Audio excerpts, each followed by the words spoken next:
في الاقفاص وشويه قش حلوين عشان اللي حابب يرقد يرقد، اللي حابب يبيض في اي مكان يبيض، مفيش اي مشاكل. تمام. طبعا يا جماعه اهو ده مكان بسم الله ما شاء الله لا حول ولا قوه الا بالله. بيت فلاحي، بيت فلاحي يا جماعه عشان اللي بيستنى على البيض الفلاحي. الخمسه ب 20 جنيه عند مصطفى وامل، بس مش هتلاقي الكلام ده عند حد. فعلا والله عند مصطفى وامل بفضل ربنا بيت سطح، بيت فلاحي ما فيهوش اي نوع من انواع الزفاره نهائي. صح. الخمسه ب 20 جنيه مظبوط يا امل ولا احنا بنكذب؟ مظبوط. بيت بط، بيت رومي، بيت فراخ، اللي محتاج اي حاجه من دول موجودين ومتوفرين. موجود بيت بط، موجود بيت رومي، واللي محتاج اي حاجه فيها تخصيب يكلمني ان شاء الله. موجود عندنا جميع التخصيب يا جماعه. بسم الله ما شاء الله. السلام عليكم ورحمه الله وبركاته. صلى على الحبيب. قلبك يزيد. صلى على الحبيب. قلبك يزيد. بسم الله ما شاء الله. هنوريكم النهارده يا جماعه تشكيله على سطح قناه مصطفى وامل. مصطفى وامل، منوعات مصطفى وامل او مصطفى وامل مش هتفرق. تمام. بفضل ربنا سبحانه وتعالى افخم تشكيله، يعني بحاجه كويسه برضو ان شاء الله بالنظام. اهم حاجه يا جماعه النظام زي ما حضراتكم شايفين. دي اوضه حمام بسم الله ما شاء الله اهو، اللهم لك الحمد. دي زغاليل كده على الارض يا جماعه زي ما حضراتكم برضو شايفين كده بالظبط ما شاء الله. اللهم لك الحمد ولك الشكر على كل حال. تمام يا جماعه. ديت نظام اوضه الحمام، ودي زغاليل برضه اهي، والام راقده جنبهم. اوضه الحمام ديت يا جماعه احنا عاملينها كده بناني تمام، وحاطين فيها فخار بالطوب. تمام، يعني احنا بانيينها بالطوب كده يا جماعه، وحاطين جواها ايه؟ فخار. طيب بعد كده معانا ايه بقى يا امل؟ يلا بينا. معانا الاوضه يا جماعه اللي بينتجوا فيها او اللي بيبيضوا فيها بمعنى اصح. الطيور دي يا جماعه بتقعد فين او بتبات فين؟ اهو بسم الله ما شاء الله. دي العشه بتاعتها بسم الله. دي يا جماعه الاوضه بتاعت الطيور اللي هي بتبيض فيها بسم الله ما شاء الله. لا حول ولا قوه الا بالله العلي العظيم. زي ما حضرتك شايف كده، اللهم لك الحمد ولك الشكر على كل حال. بيبيضوا برضه هنا يا جماعه، يعني برضه ايه احنا لو نحكشنا كده اهو هتلاقوا برضه ايه ممكن تلاقوا من بعض بضايه بيضتين كده يعني. تمام. تاني بقى حاجه او تالت حاجه معانا اليمام الابيض. اليمام الابيض ما اروع من الصوت. اليمام الابيض ابو عين حمراء يا جماعه. اليمام الابيض اللي هو ابو عين حمراء بسم الله ما شاء الله بيديك نغمه معينه كده على السطح، بيفتح نفسك للتربيه. قسما بالله انت لو قاعد بتاكل وبتسمع صوت اليمام ده لا يفتح نفسك على الاكل ذات نفسه. تمام. فهو سبحان الله نغمته كده ربانيه من عند ربنا سبحانه وتعالى. حمام او يمام من انواع اليمام اللي هو الزينه يا جماعه. رابع حاجه معانا يا جماعه، معانا روم اهو. هاتوا الاكل بتاعه يا امل لو سمحتي. ده علف يا جماعه تركيز 21%. بسم الله ما شاء الله. العلف ده تركيز 21%. وبرده معانا حاجات هنا، بس الحاجات ديت يا جماعه اللي هي مثلا معضوضه اللي هي تعبانه الكلام من ده. تمام. برضو بنأكلهم نفس العلف اللي هو 21%. بسم الله ما شاء الله. فأي حاجة يا جماعة أنا سايب دول ليه هنا؟ علشان بقول لحضراتكم أي حاجة متعورة أو أي حاجة تعبانة اعزلوها لوحدها. خلوا الحاجة التعبانة معزولة لوحدها. تمام. والحاجة السليمة خلوها لوحدها. ما تيجي يا أمل يلا بينا نلم البيض كده بعد ما شفنا الكتاكيت الصغيرة.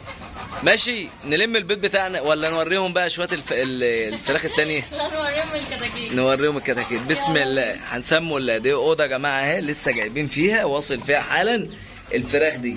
تمام. ما عدا الديكين دول. الديكين دول يا جماعة كانوا في العش عندنا طالعين عندنا رقد يعني على سطح قناة مصطفى وأمل. تمام.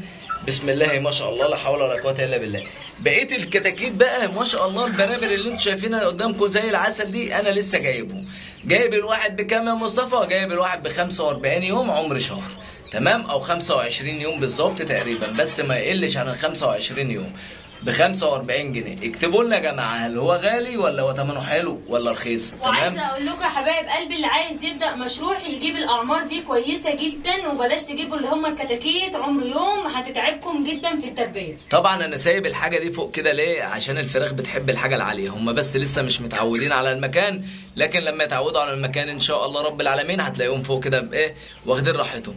اهم حاجه في تربيه الفراخ الاوضه بتاعتك تكون جواها حلو، ويكون فيها شباك فتحه تهويه، تكون حاطط لهم حاجه عاليه ان هم يقفوا عليها وياخدوا ايه راحتهم على الاخر. تمام. ان شاء الله هتنجح معاك وهتكون 100 100 بفضل ربنا، وتربيتك سليمه 100%.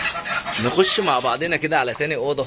بسم الله بسم الله ما شاء الله. شايفين البط يا جماعه ملموم ازاي؟ ما شاء الله ما شاء الله. يا حلاوه البط الصغير يا جماعه. انا من عشاق ان انا اشوف بط صغير او اربي البط كده من هو صغير، حاجه كده عشق ما شاء الله. وبعدين غير خير في البيت ومشروع كويس لاي ست بيت محتاجه ان هي تعمل مشروع. ابدأي معانا لو ب10 بطات من دول مش هيكلفوكي حاجه باذن الله، طول ما انت ماشيه معانا واحده واحده.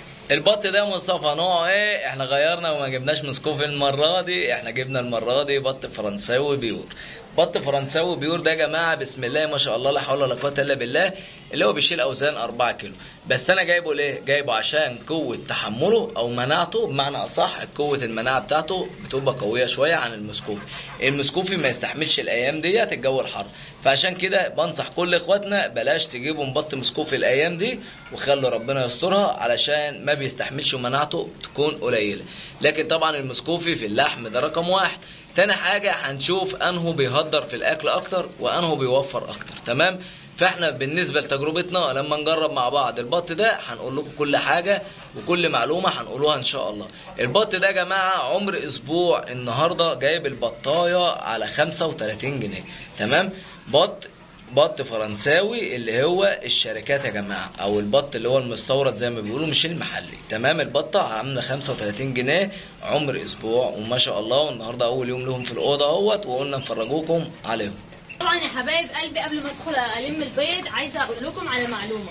لو انتم ملاحظين لما مصطفى بيوريكم الصبح حاطين اقفاص في كل مكان، في وراء اقفاص، في العشه دي اقفاص، في الاوضه دي اقفاص.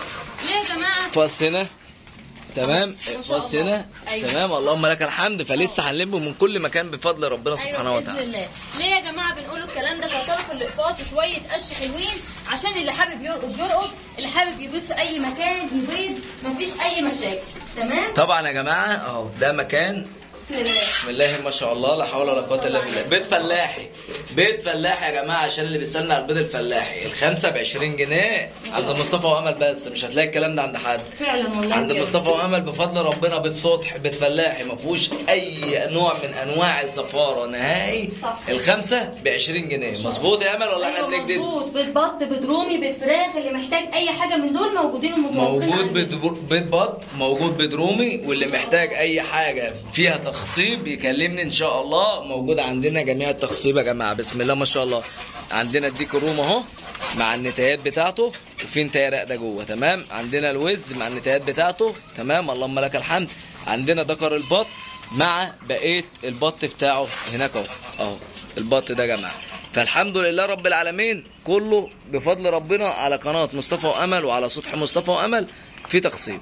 مش هتلاقي حاجه ومش هتاخد حاجه عند مصطفى وامل ما فيهاش تخصيب. وطبعا بص يا حبايب قلبي، عشان الناس اللي بتسال على العروضات، ازاي مصطفى العرض خلص؟ ازاي مصطفى انت ما عندكوش فراخ تانية؟ احنا عايزين حاجات تانية. بص يا حبايب قلبي، العرض ده من مصطفى وامل بيبقى يعني بجد عندنا حاجه متوفره عندنا.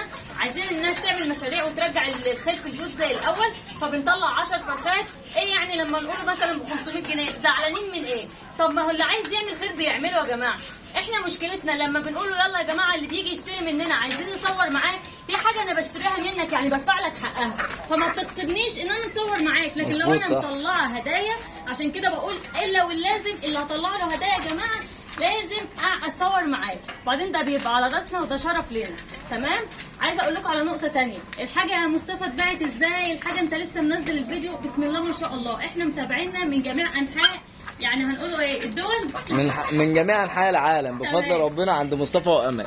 اللهم لك الحمد. حبايبنا في كل مكان اللهم لك الحمد ولك الشكر. قسما بالله انتوا تشرفوا دوله، تشرفوا عالم يا جماعه. يعني بصوا متابعين قناه مصطفى وامل دول متابعين على الجد، دول الناس المحترمه بالجد. الناس المحترمه ان هي بتشجع محتوى كويس، بتشجع ناس 2 شباب بيشقوا وبيتعبوا وبيشتغلوا وبيجيبوا الجنيه بالحلال. أيوة. شايفين العرق؟ والله العظيم واقسم بالله عرق، قسما بالله عرق. الحمد لله رب العالمين. فطبعا يا جماعه اول ما بنقوله يا عرض العرض، فبنلاقي بسم الله ما شاء الله كميه التليفونات وكميه الناس اللي بتجيلنا عند البيت. وعلشان كمان يا جماعه احنا متقين الله في كل حبايبنا وفي كل الناس. يعني البيض بنبيع الخمسه ب20، البط المسكوفي الاصلي بنبيع الكيلو ب110، معاك من اوزان 3 كيلو ونص لحد 8 كيلو. البط المسكوفي الاصلي كنا بنبيع الرومي ايام ما كان عندنا بسم الله ما شاء الله ب110.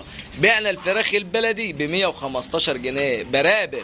برابر يا جماعه، كل اللي انا بتكلم فيه ده كل ده حاجات شمورت، تمام، مش حاجات كبيره. طيب لما جينا نعمل لكم عرض الحاجات الكبيره اللي هي اللي بتبيض، عشان اخواتنا قالوا لنا يا مصطفى احنا عايزين نعمل مشروع فراخ تبيض عندنا، جبنا لكم 10 فراخ وديك، جبنا لكم 10 فراخ وديك وقلنا لكم ب 500 جنيه، وراحوا لصاحب نصيبهم هي واحده، ربنا يصلح حالها يا رب، اللهم لك الحمد، بتربي في ايتام، فربنا يا رب يصلح حالها، وان شاء الله هزودهم لها، وباذن الله هقف معاها لحد بصوا اخر نفس في عمري، تمام. جينا نعمل عرض تاني عن البط، قلنا 6 بطات و10 فراخ، قلنا كام فيهم 1100 جنيه. حصل. قالوا لنا ازاي؟ ده انت لو بتتاجر في الخساره هتخسر. ده انت لو سرقهم يا عم. ده انت لو سارقهم يا عم مش هتبيعهم كده يا جماعه، ده حاجه بتطلع لله او حاجه بنعملها لاخواتنا اللي مش مقتدرين، فمحدش يلومنا عليها، حاجتي وانا ابيعها زي ما انا عايز، تمام يا باشا. انت بتبيع حاجات غاليه ماليش دعوه بيك، ربنا يسهل لك الحال ويسهل لي الحال. انا عايز الناس كلها تربي وعايز الناس كلها تعمل مشاريع. نحب نشجع والله مش اكتر. تقولوا لنا بقى خساره مش خساره، والله العظيم لو خساره ربنا ما عندوش حاجه وحشه طبعا، بتلاقيها فتحت معاك من حته تانية. قسما بالله رزق شويه البيض الصغيرين ده هم ما شاء الله، قسما بالله دول رزق عندنا. بالنسبة يعني لو جابوا لنا 50 جنيه رزق بركه. الحمد لله. 50 جنيه يا جماعه جايه من الحلال، واخدين بالكم؟ صح. بتيجي بالشقه فطعمها حلو وبيكون ربنا مبارك فيها، يعني طعمها حلو وربنا طبعا مبارك فيها. فانا يعني بقول لكم فبلاش بس الايه الكلام اللي هو ايه ده انت لو سارقهم، ده انت لو عاملهم، يا جماعه بلاش احباط، انتوا شجعوا الواحد ان يعمل خير، مش تقولنا لا انتوا بتعملوا شو مش شو. يلا ما فيش اي مشكله خالص. المهم عادي، بالعكس ده انت كلامك بيقوينا وبيبقى عند ربنا حاجه كبيره. يا جماعه اللي انا عايز اقوله لكم ملخص الكلام، قدرتوا تعملوا خير اعملوا خير، قدرتم تحنوا على الناس الغلابه شويه في المحلات، يا تجار يا مربيين السطوح يا مربيين في المزارع، قدرتوا تحنوا على الناس شويه، واقسم بالله ربنا لا يبارك لكم في مالكم، ويبارك لكم في الناس اللي شغاله عندكم، ويبارك لكم في صحتكم وفي اولادكم، ربنا هيبارك لكم في كل حاجه. والله ما قدرتوش والله غالب والدنيا جايه معاكم غصب عنها، يبقى ربنا معاكم وربنا يكون في عونكم ويقويكم، تمام. يبقى ما تحبطوش حد تاني بيقدر يعمل حاجه تانيه للغلابه، تمام يا جماعه. ومش هنطول عليكم اكتر من كده، مش هنطول عليكم اكتر من كده. ما تنسوش تعملوا لنا اللايك والاشتراك في القناه عشان يوصلكم مننا كل جديد، والسلام عليكم ورحمه الله وبركاته.